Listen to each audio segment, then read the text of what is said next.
চল শুন আমার সাথে, তোর কোনো অসুবিধা হবে না, দেখিস। আমি চলে যাচ্ছি পিসি। একটি বারও আমার দিকে তাকালে না তুমি।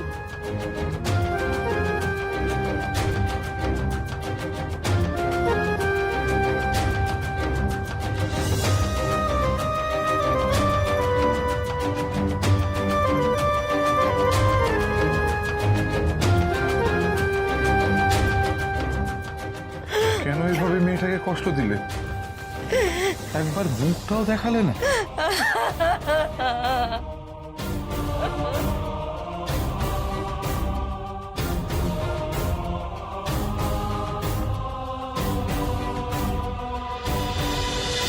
শিব ঠাকুরও চায় না আমি বিয়ে করি,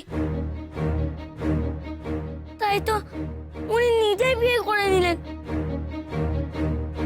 আমাকে জোর করে বিয়ে দিও না বাবা। ওর বিয়ে আমি দেব না বাবা, তোকে নিয়ে যাবো বলেই তো তোকে আটকালাম। চল ওঠ। হে ভগবান, আমার মেয়ের কি হবে? এসব কি কথা বেআই মশাই? আপনি বিয়ের জন্য রাজি হয়েও পিড়ে থেকে ছেলে তুলে নিয়ে যাচ্ছেন। আমার মেয়ে যে লগ্নভ্রষ্ট হবে। ও তো শিবের সঙ্গে বিয়ে হলো, লগ্নভ্রষ্ট হবে কেন? ও যে এখন শিবের গিন্নি। আমি আপনার কাছে হাত জোড় করছি, দয়া করে এরকম কথা বলবেন না। আপনার মেয়ের কোনো সর্বনাশ আমরা করব না। সত্যি তোর সব দোষ কেটে গেছে। আপনার মেয়ে এখন আর মাঙ্গলিক নয়। পরে আবার পাত্র দেখে ওর বিয়ে দেব। আর যদি কোনো রকম সাহায্য লাগে আপনারা আমায় বলবেন। আমার ছেলেকে আপনারা রেহাই দিন। কিন্তু দোষ যখন কেটে গেছে, আপনার ছেলের সাথে আমার মেয়ের তো বিয়ে দিতেই পারে। আপনার ছোট ছেলের কথা শুনে এমন সিদ্ধান্ত কেন নিচ্ছেন? না না, ছেলের কথায় নয়, এই সিদ্ধান্ত আমার নিজের। দেখুন, আপনার মেয়ের মাঙ্গলিক দোষ জেনেও আপনারা যেমন লুকিয়ে বিয়ে দিচ্ছিলেন, তেমনি আমরাও আমার ছেলের মতের বিরুদ্ধে গিয়ে বিয়ে দিচ্ছিলাম। আজ শিবের কল্যাণী এটা হলো। হয়তো ঈশ্বরেরই এটাই কোনো ইঙ্গিত। হয়তো এই বিয়ে হলে ওদের জীবনে দুর্ভোগ নেমে আসে। জোর করে ওর বিয়ে দেব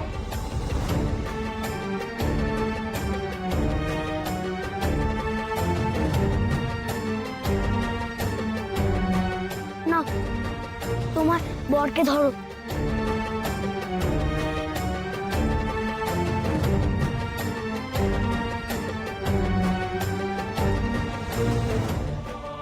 চল।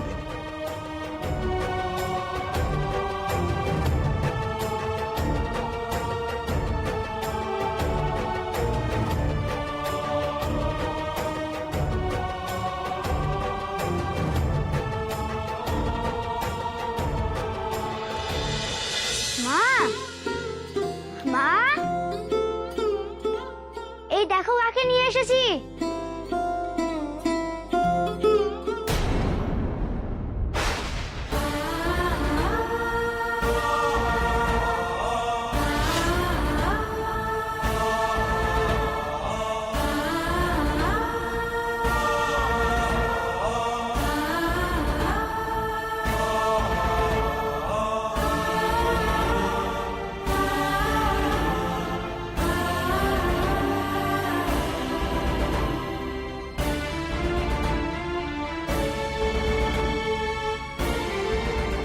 লোকনাথ, তুই কি সন্ধ্যাকে ও বাড়ি থেকে একবারই নিয়ে এলি?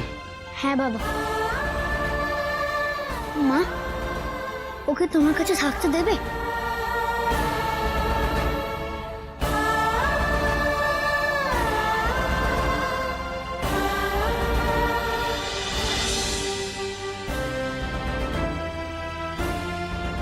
মায়ের কাছে সন্তানকে কেন এমন রূপে পাঠাও ঠাকুর? ওর এই সাদা শাড়ি যে আমি সহ্য করতে পারছি না।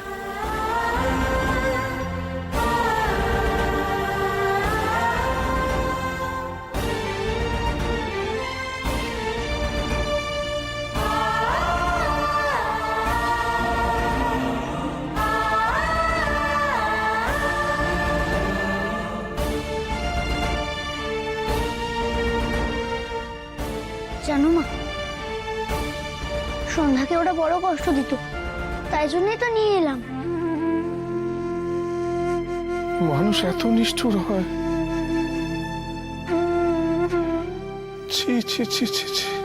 কিন্তু লোকনাথ, তোর গুরুমা যদি ওকে রাখতে চান, গুরুমার যে অসুখ, তাই সন্ধ্যাকে কাছে যেতে মানা করেছে। আর গুরুদেবও বলেছে এই ছোঁয়াচে রোগ, তাই গুরুদেবও সন্ধ্যাকে গুরুমার কাছে ঘেঁষতে দেয়নি গো।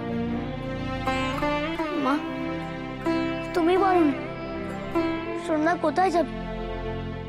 ওর কষ্ট দূর করবো বলে তো ওকে এখানে নিয়ে এলাম গো। ওরে, আমি যে আমার নিজের পেটের সন্তানদেরই ভালো রাখতে পারি না, ওকে আমি ভালো রাখবো কি করে?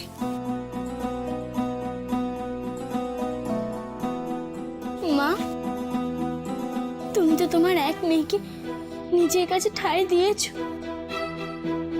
না হয় আরেক মেয়েকেও দাও। ও কমলো মা, বলো আমাকে তোমার কাছে থাকতে দেবে না?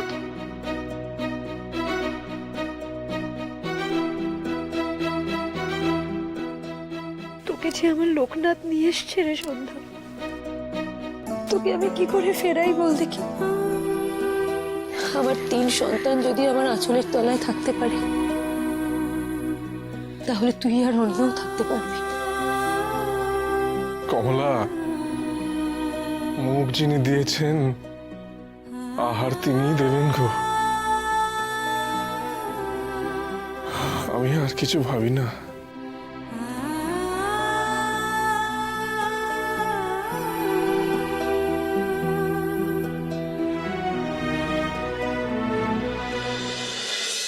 কালী মায়ের মতো মায়ের আঁচলে সবাই আশ্রয় পায়।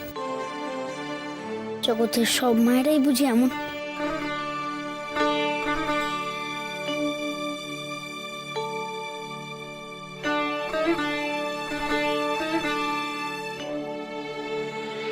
সাবিত্রী, সাবিত্রী, কই? ওমা, এ কি গো? তুমি আর ছেলে যে? বৌমা কোথায়? বৌমা, ছেলে তো বিয়েই হয়নি। কেন? আরে, আবার নিশ্চয়ই তুই ওইখানে কিছু একখানা পাকিয়েছিস। আরে না না, তুমি আমার কথাটা শোনো। আমরা তো ওখানে বিয়ে করতে গেলাম,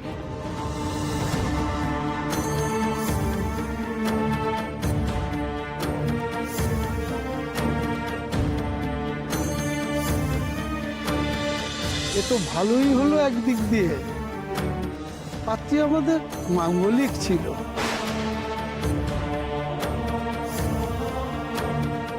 স্বয়ং মহাদেবের সঙ্গে বিয়ে হলে মেয়ের মাঙ্গলিক দোষ কেটে যাবে। হ্যাঁ গা, কি সর্বনাশ হতে যাচ্ছিল গো ছেলেটার। হ্যাঁ, খুব বাঁচা বেঁচেছি আমার। ভালো হয়েছে বেকানা হয়নি। আমি তো আশ্চর্য হয়ে যাচ্ছি ওর বাবা মার আক্কেল দেখে। সবকিছু লুকিয়ে বেমালুম বিয়ে দিয়ে দিচ্ছিল। শিবের অসীম কৃপা যে বিয়েটা হয়নি। ঠিক বলেছো বাবা, শিব ঠাকুর তো নিজেই বিয়ে করে নিল।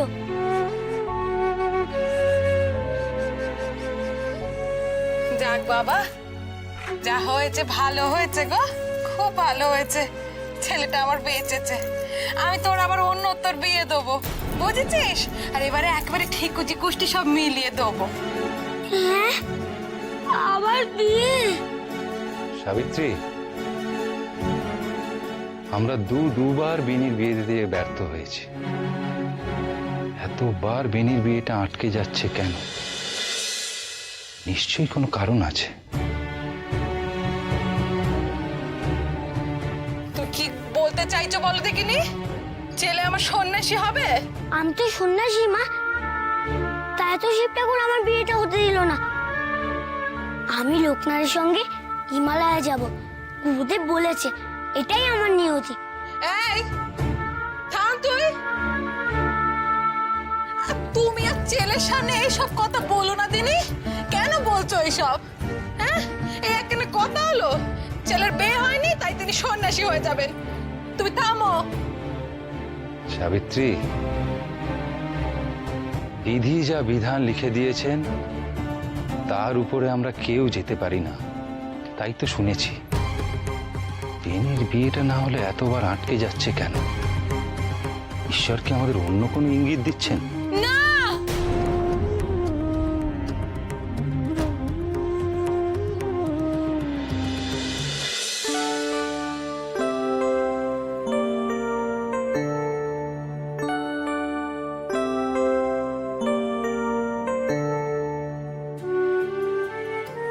ঈশ্বর কপালে যেটা লিখে রেখেছেন সেটা যে কেউ খণ্ডাতে পারবে না তা আমি জানি। তাহলে ওই বাচ্চা মেয়েটার কপালে এত বড় ক্ষতি লিখে রাখলো ভগবান।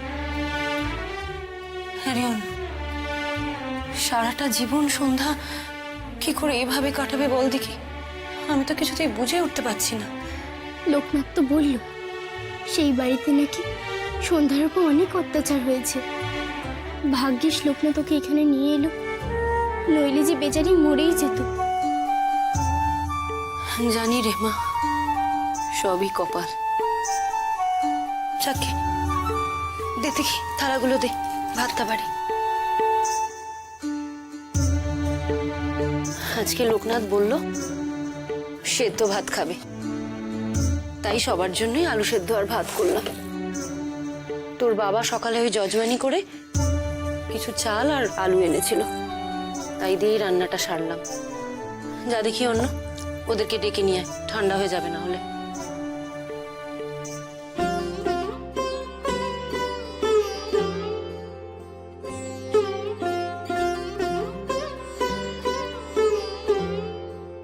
লোকনাথ, শিব, গৌরী, তোরা খেতে আয়।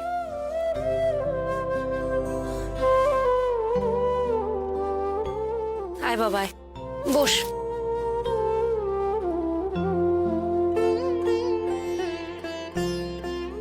ওদিকে দে দেখি।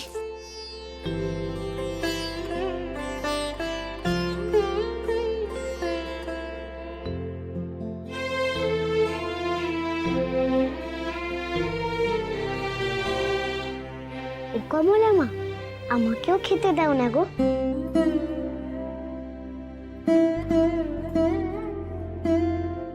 গরম ভাত আর আলু সিদ্ধ কতদিন ভালো করে খাইনি জানো।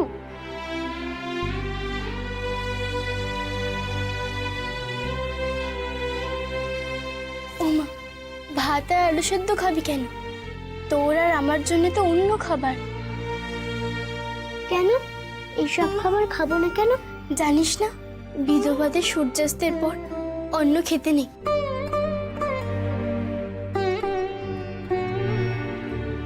ঠাকুরের বাতাসা আর মায়ের হাতের বানানো নাড়ু আছে, আমরা দুই বোনে তাই খেয়ে নেব। কিন্তু লোকনাথ যে বললো আমি গ্রামে ফিরলে দুবেলা পেট ভরে খেতে পারবো।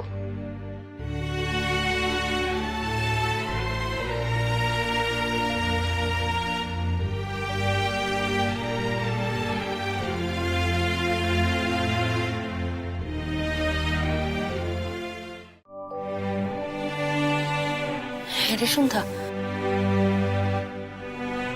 লোকনাথ তোকে এই কথা বলেছে? হ্যাঁ গো, আমার শাশুড়ি তো আমাকে একবেলা একটুখানি খেতে দিত, কিন্তু লোকনাথ বলেছে এখন থেকে দুবেলা পেট ভরে খাবো আমি। আমি ওদের মতো ভাত আর আলু সিদ্ধ খাবো। সন্ধ্যা, ভাত যে দুবেলা খায় না রে মা। ও ভাত খেতে চাইছে মা, ওকে দাও না। কি হবে খেলে? বিধবারা কোনোদিন সূর্যাস্তের পর ভাত খায় না লোকনাথ। আমাকে তুই কোনোদিন দেখেছিস রাত্রে ভাত খেতে? আমি একবেলা হবিষ্যি খাই আর রাতে যা হোক কিছু।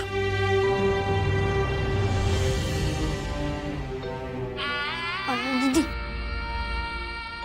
মা, সন্ধ্যা তো ছোট, বলো ও যদি না খায় ওর তো কষ্ট হবে। কাউকে কি কষ্ট দিতে হয় বলো? বিধবাদের ক্ষেত্রে ছোট বড় নিয়ম একটাই,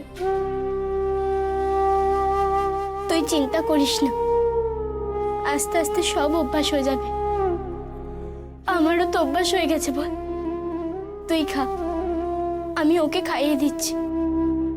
আয় সন্ধ্যা।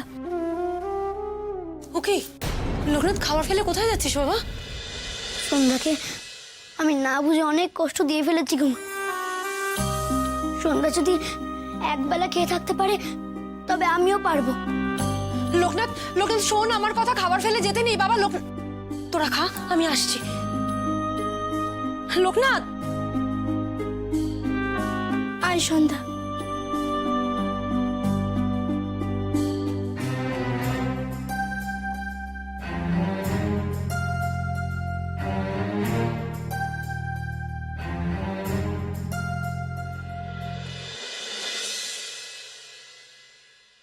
লোকনাথ, হ্যাঁ লোকনাথ, কাঁদিস না বাবা, লক্ষ্মী শোনা আমার।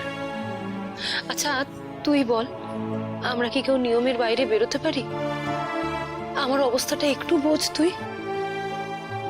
দেখ, সন্ধ্যা, অন্ন, এরা তো সব বিধবা। সমাজের বিধবাদের যে আইন কানুন নিয়ম আছে সেগুলো তো ওদের মানতেই হবে রে বাবা। এগুলোর বাইরে যদি ওরা বেরোয় তাহলে সমাজই তো ওদেরকে একঘরে করে দেবে, তখন তোর ভালো লাগবে? লক্ষ্মী শোনা আমার, আমার কথা শোন, চল বাবা খেয়ে নিবি চ।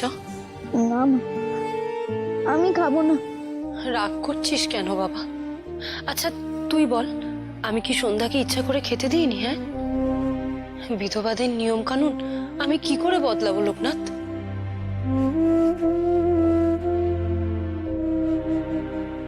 তাহলে যে আমি সন্ধ্যার কাছে মিথ্যেবাদী হয়ে গেলাম গো মা।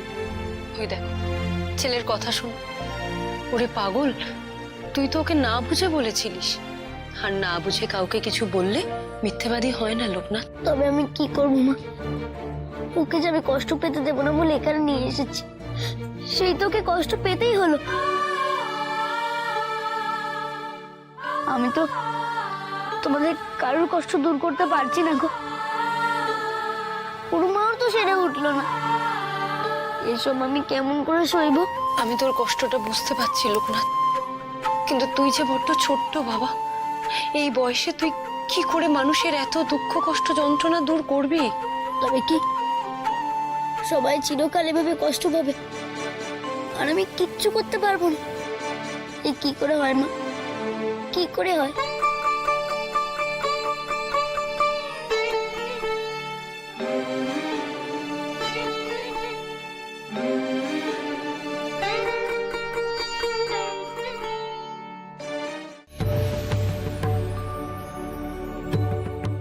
কই, তুমি তোমার পেট ভরার ব্যবস্থা করলে না লোকনাথ?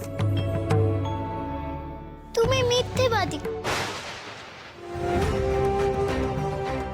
না না, আমি তোর কষ্ট দূর করবো সন্ধ্যা, আমায় তুই ভুল বুঝিস না।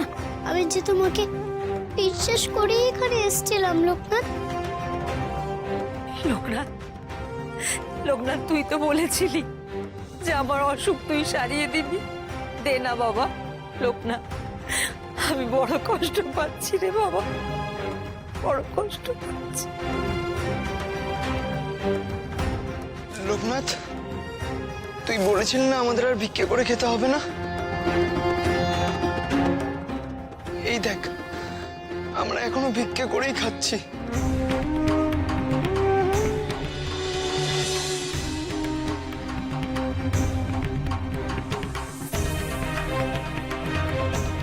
তুমি বলেছিলে আমাদের দুঃখ দূর হবে, কিন্তু আমরা যেমন ছিলাম তেমনি আছি। আমাদের কথা কেউ ভাবে না, তুমি আমাদের দুঃখ দূর করে দাও। আমার দুঃখ কষ্ট দূর করো ভাই, আমাদের দুঃখ দূর করে দে। তুই তো বলেছিস সবার কষ্ট দূর করে দিবি, বুঝতে পারছিস না? ছেলে আমি কিছু কর।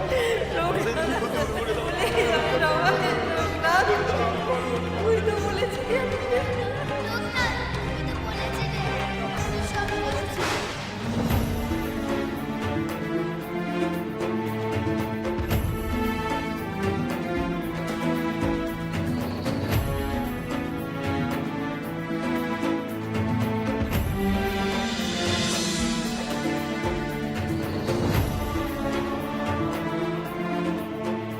তোমরা আমার উপর রাগ করে মুখ ঘুরিও না গো। সত্যি তুমি বাবা, মা, শিব, গৌরী, গুরুমা, সন্ধ্যা কারুর দুঃখ দূর করতে পারিনি। তাই বুঝি আমি এমন স্বপ্ন দেখলাম।